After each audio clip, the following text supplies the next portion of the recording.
अस्सलाम वालेकुम friends, welcome back to my channel. इस वीडियो में मैं आप लोगों को बताऊंगी कि माहवारी का कितने दिन लेट होना नॉर्मल है। माहवारी हार्मोन्स की वजह से अमल में आती है। हार्मोन्स औरत के जिस्म के कीमियाई मैसेंजर हैं। औरत की पैचोटरी ग्लैंड और ओवरीज माहवारी के औकात में कुछ हार्मोन्स खारिज करते हैं। ये हार्मोन्स औरत की यूट्रस की लाइनिंग को थिक करने का सबब बनते हैं। ऐसा इसलिए होता है क्योंकि जिस्म को हमल के लिए तैयार होना होता है। अगर एग फर्टिलाइज नहीं होता तो यूट्रस की लाइनिंग बह जाती है, जिसको माहवारी का नाम दिया जाता है।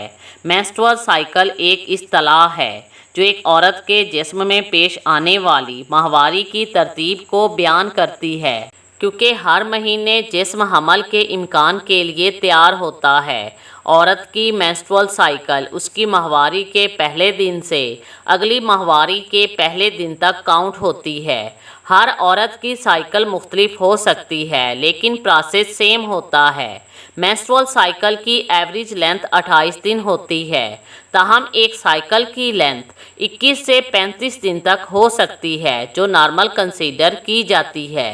ज़्यादातर ख़वातीन में माहवारी 3 से 7 दिन तक जारी रहती है। अगर एक औरत को माहवारी 3 से 4 दिन लेट आती है तो ये नॉर्मल है। अगर एक वीक तक लेट हो जाए और हर बार ऐसा हो रहा है तो ये बेकायदा माहवारी कंसीडर की जाएगी। ऐसी सूरत में आपको अपने डॉक्टर से मशवरा करना चाहिए। Thanks for watching.